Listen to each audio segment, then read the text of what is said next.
Now that I've got the case done, I'm ready to start working on the drawers. And at this point in the project, I never go off the plans as far as dimensions go. I'll use the plans as a step-by-step guide as far as what I need to do next, the next step in the process.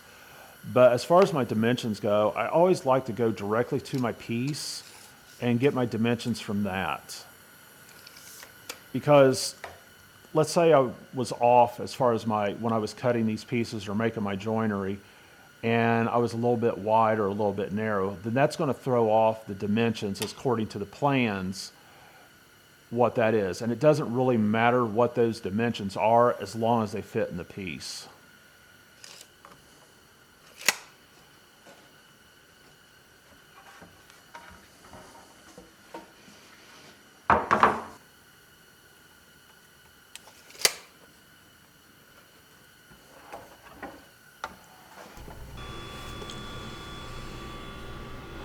Wood can develop cracks at the end of the workpiece as it dries. And so what I'm doing here, I always like to cut about a 1/2 inch to 1 inch off of the end of a workpiece. That way I can eliminate any type of cracks or anything into my final workpiece. I will cut a little bit off, check it, and if I see any cracks in that, I will cut a little bit more until I am sure that I am no longer getting any cracks in that cut.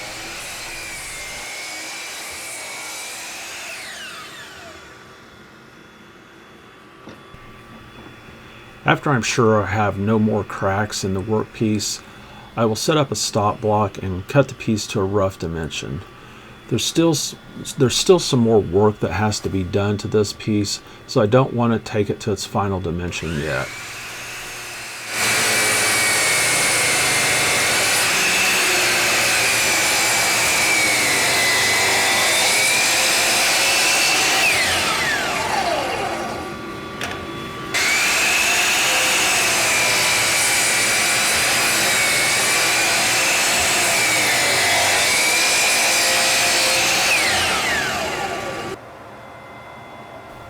I will run the piece across the joiner to get a straight edge, and then I will take it to the bandsaw after that and get the rough width cut.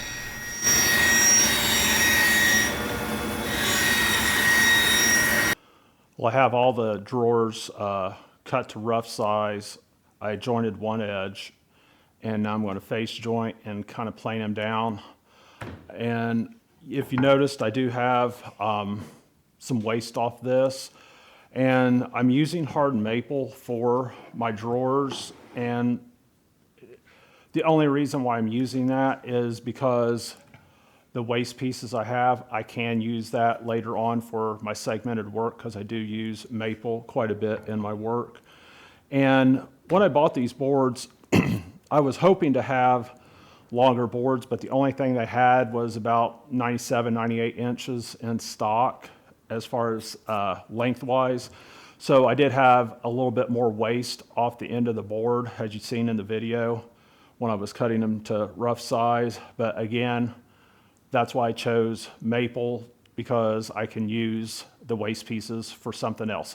So when you're making something like that, especially for your shop, if you don't have a client that's specifying they want these particular types of woods, think about what you use it for, if you can use it for a small project later on. And that way the waste isn't going to go to waste, that you can actually recycle it into something else. So something to just keep in mind when you're planning projects, especially for yourself. Plan it to where you're using wood that you can use for something else. I like to run one face over the joiner to ensure that it's flat before I run it through the planer.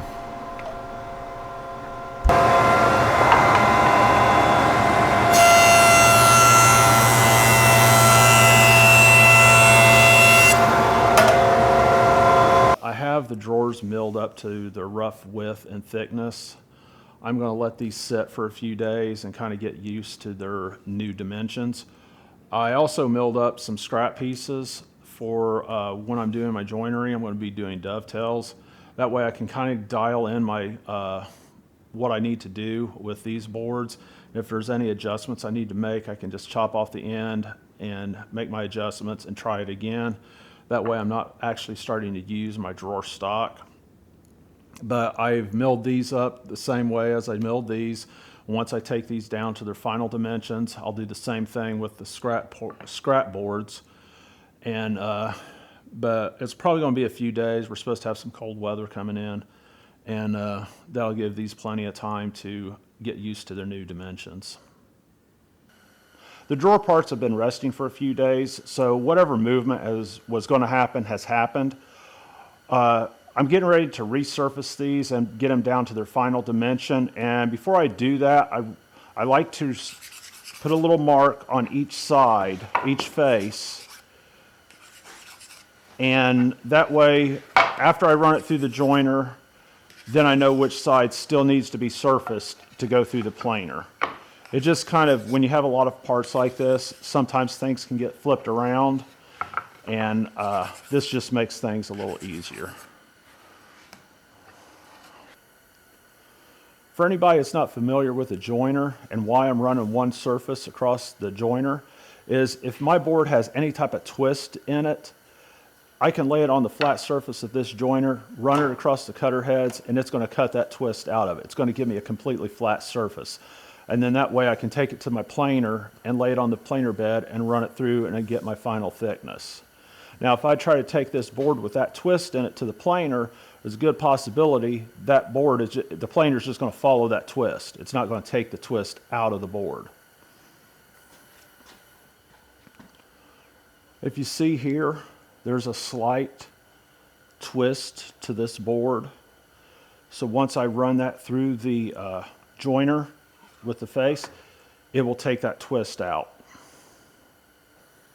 Let's go ahead and fire this up and get this board straight.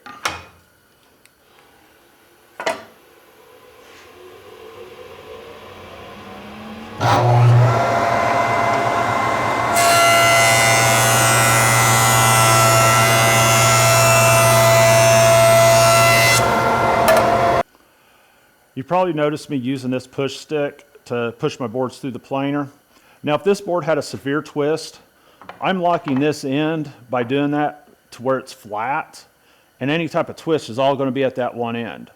So if this was a severe twist, I wouldn't be using this push stick. I would end up using one of these push pads, and I use a couple of them, push them more towards the center. That way I'm trying to even out that twist. I'm not taking so much stock off, because if I did it all at one end, I'm having to remove quite a bit of stock in order to get that twist out of the board.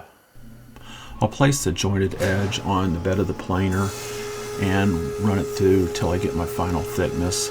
That is one reason why I like to put some type of mark on both faces. That way I know which surface has been jointed and which surface needs to be planed.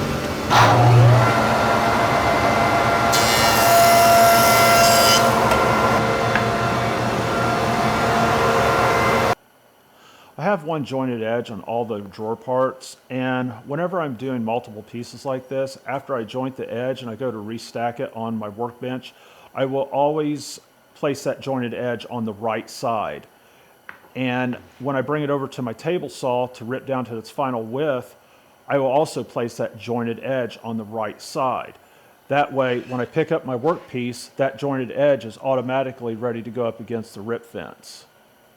I've got a little feather board here in place, and I've got my drawer backs set off to the side. I only have the drawer faces and the sides, because all those are going to be the same width. And I've got a couple pieces of scrap that I will use for setup when I'm doing my dovetails. So let's get these drawer parts cut.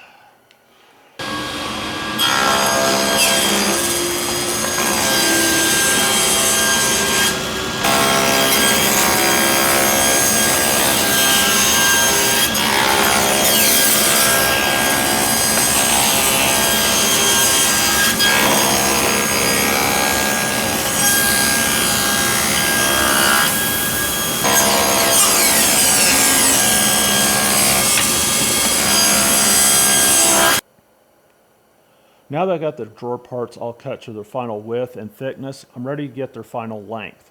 Like I said earlier in the video, I never use the drawer or use the plans to get my internal components.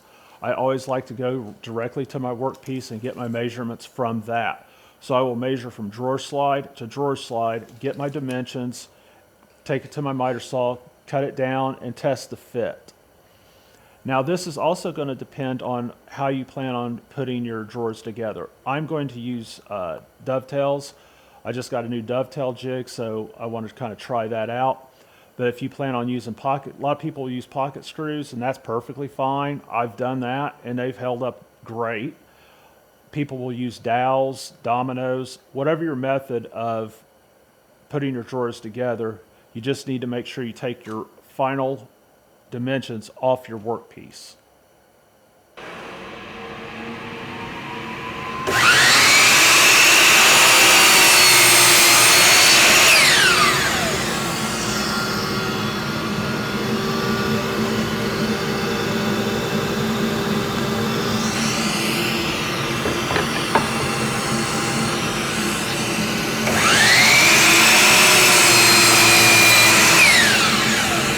Now I have one of the drawer faces cut to size, and I like to come back to the workpiece and just try to test the fit. I like to have a little bit of play. You don't want it to be these are side mount slides, and you don't want it to be a real tight fit in that. You want it to have a little bit of play, because if you mash these slides up against there, they're not going to want to come out. So you want to have a little bit of play in that, and I think I'm pretty good right there. So I can go ahead and cut the rest of my drawer faces, get them cut to size, and I can start cutting some dovetails.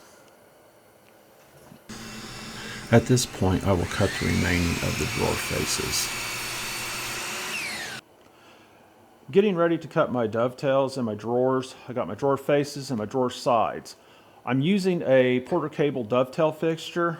I'm going to do things a little bit differently than what they indicated as far as getting the workpiece centered up. I feel like what I'm going to do seems a little bit more simpler. It's kind of simplified the process, but we'll see. Now I have the smaller drawer in here first. I'm going to get that done. The other three drawers are the same size, so I'll have to make a little bit of adjustment once I start to do those. But I just kind of want to explain what I'm doing. I'm going to take my router and do what's called a climb cut. I'm going basically reverse in what you should go with the bit. And why I'm doing that, I just want to score a line through here, and that'll help eliminate any type of tear out I may have. And then I can go ahead and cut the dovetails. So let's fire this up and get some dovetails cut.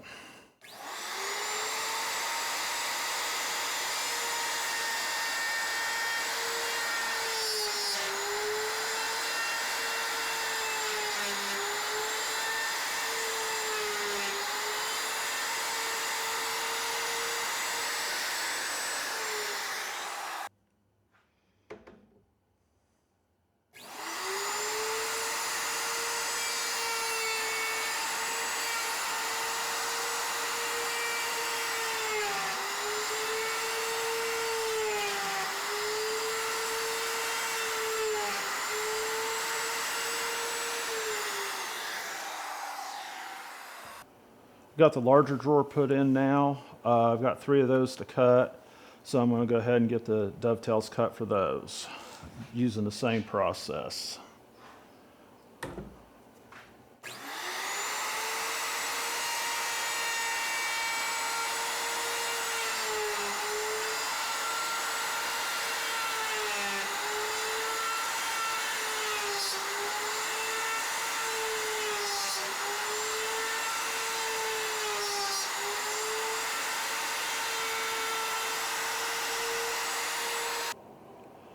I have the dovetails all cut, and I'm really happy with how they came out, and I'm really happy with how the fixture worked, the Porter Cable dovetail jig.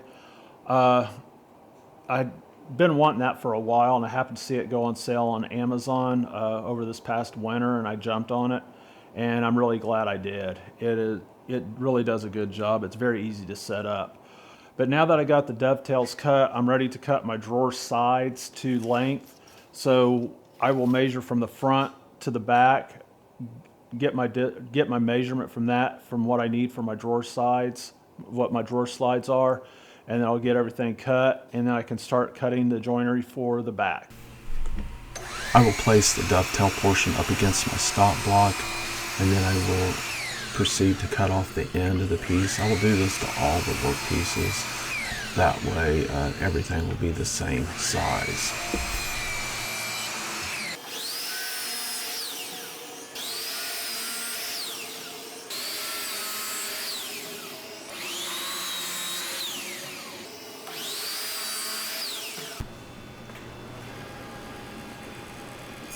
I prefer using a crosscut sled as opposed to a miter gauge whenever I'm cross-cutting something on the table saw or making joinery.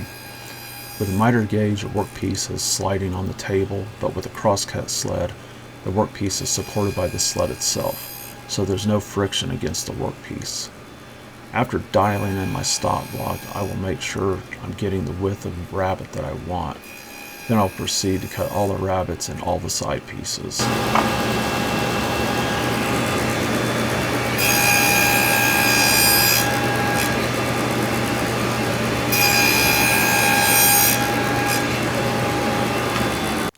I'm getting ready to cut my drawer backs to length, and how I go about finding the dimension that I need to cut the back.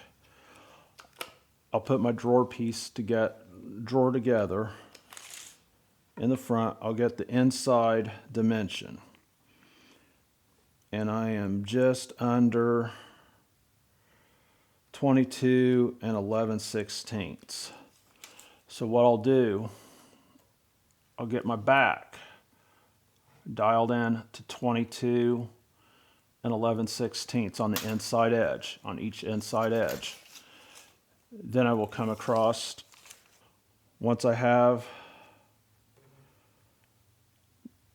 that dialed in, then I'll take the dimension of where that rabbet is. And I'm coming up about 23 1/8. So I'll cut a test piece, I'll kind of clamp everything together, and then I will see if I need to make any adjustments to the back piece. After squaring off one end of the workpiece, I will cut it to length and then test fit it in the drawer.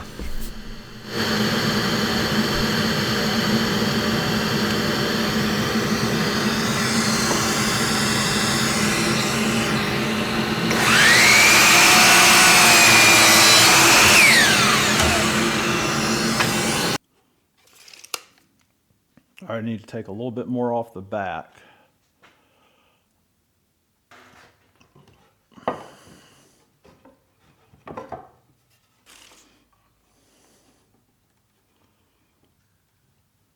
Okay, I'm dialed in now. 22 and 11/16 on both the front and the back. Now, you'll see that this is a little bit shorter than what the sides are. That's intentional because I'm going to cut a dado in the bottom of it. Then I'm going to slide the bottom piece in, and then I will screw or nail into this to fasten the bottom to the drawer. I'm ready to start cutting the dados for my drawer bottom. Now I'm going to use 1/2-inch plywood. Whenever I have shop cabinets or even cabinets for in the house, if I know a drawer is going to contain quite a bit of weight, I prefer to use 1/2-inch ply as opposed to 1/4-inch. And I don't have a 1/2-inch router bit specified for the 1/2-inch plywood because we all know that's a little bit undersized. So I've dialed in my dado blade on my table saw to do that. And I may end up with some cuts along this edge of the dovetail. And since this is shop furniture, I'm not happy about that, but I've tried to dial it in to where I'm close to that, to where I'm not going to be hopefully not cutting that much off to where it's that noticeable. But if this was a cabinet for inside the house, I'd definitely wait and get a proper size router bit for the plywood. But I'm ready to just kind of get this cabinet moving along and get these drawers put together. So we're just going to push through and get it done.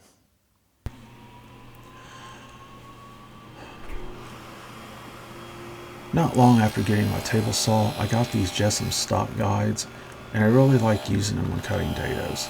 Not only does it ensure that the workpiece is staying tight up against the rip fence, but it also helps hold the workpiece down tight to the table.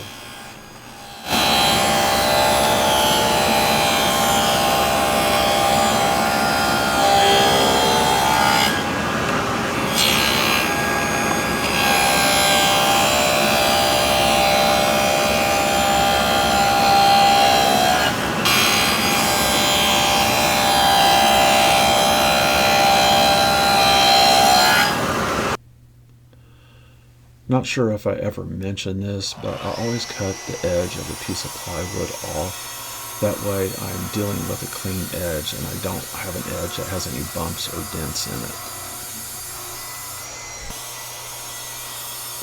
I'm using TSO guide rails to help cut the width of the drawer bottoms.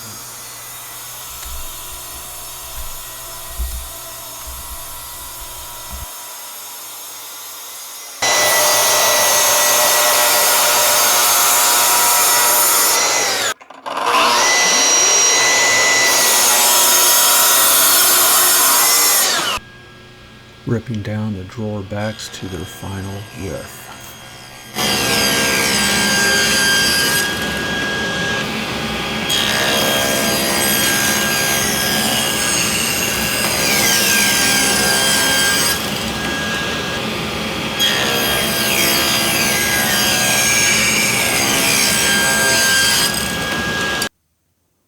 I'll place a little glue in each socket of the dovetails on the face of the drawer.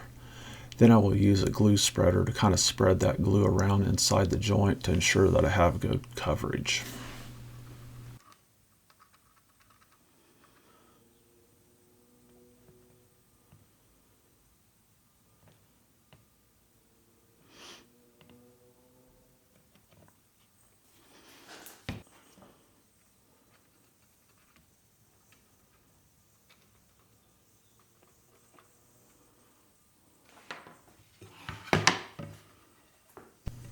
After applying the drawer side, I like to tap it in with a hammer just to ensure that I have good seating and everything gets flushed up with the dovetails.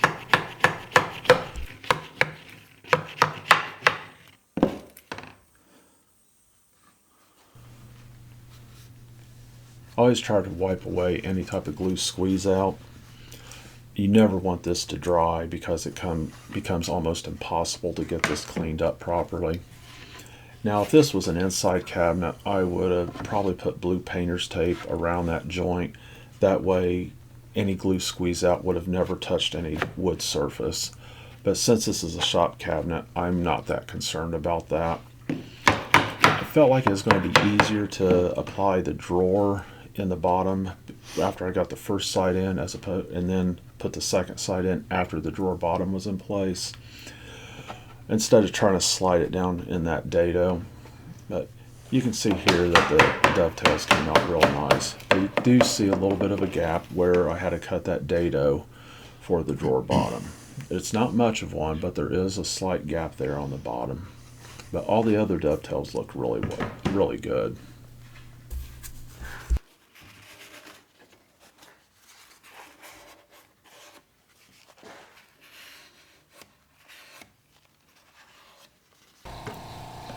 I didn't get any footage of me putting in the drawer back, but I just put glue in the rabbet and put the drawer back in and then nailed it in place.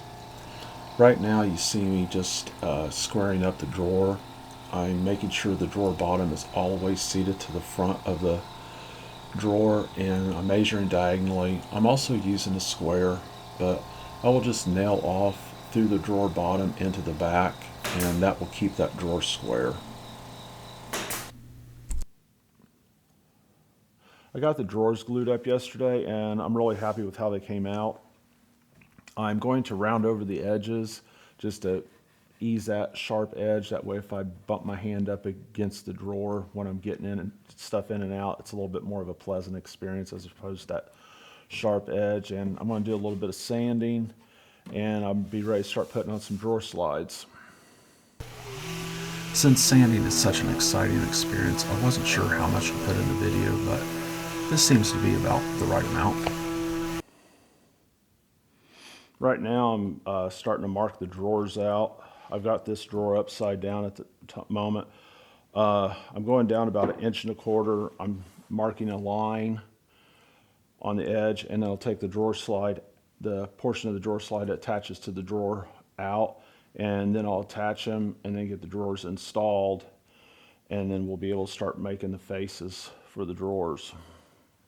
We're getting closer to the end. I got these slots in the drawer slides, and I talked about that when I was installing the drawer slides into the cabinet. Those are the ones I'm going to use. I'm just going to line those up on the line, get that as centered as I can. And I'm going to flush up the front of this with the front of the drawer. That way, when I install it, the drawer will be even with the front of the cabinet. And when I install my drawer slides, because it's going to be an overlay over the side of the cabinet, it'll fit up against the cabinet tight. So,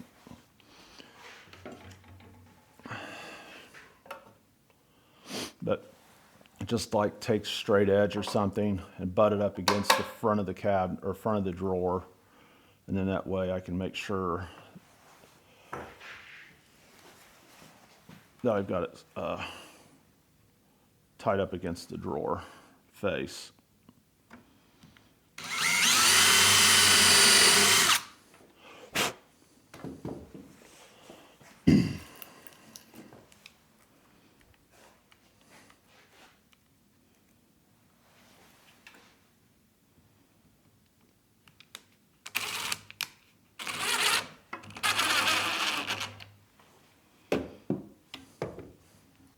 Got this chunk of beeswax I got several years ago, and especially with this hard maple, these screws are not wanting to go in very well, even with a pilot hole.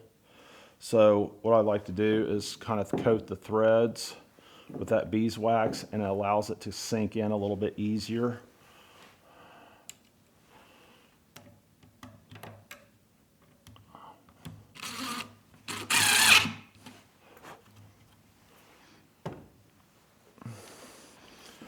Well, the moment of truth to see if we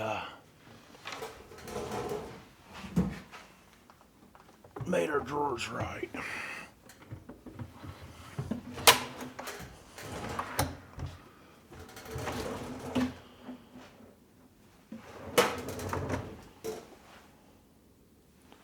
think that looks good. Now this line that I have on the drawer, I just line this horizontal slot in the center of that.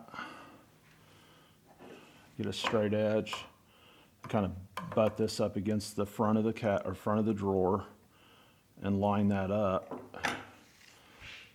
That way I can be pretty sure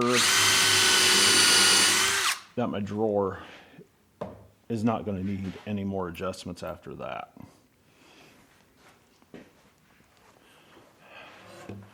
Got this beeswax. Like I said, I just like to coat the threads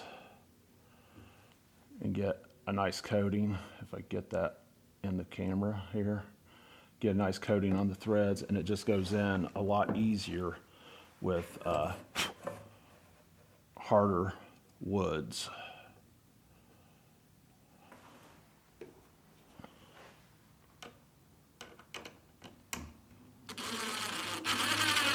Kind of sink that down most of the way. Make sure I'm kind of lined up here in the front, and then I can take it the rest of the way home. Starting to install the drawer slides in the small drawer, and the larger drawers, when I would flip them over, the drawer slide be on the work surface, but they were wide enough to where they could remain balanced. This small drawer wasn't doing that. So just a little tip, if you ever have something you're wanting a work piece that you're wanting to hold up horizontal, if you have one of these screw clamps, they do a good job of balancing your workpiece. If I wanted to, I could even clamp this down to my workbench to make it more secure, but I'm just installing a drawer slide, so I don't need nothing that tight or that secure. So thought I'd just give you that little tip.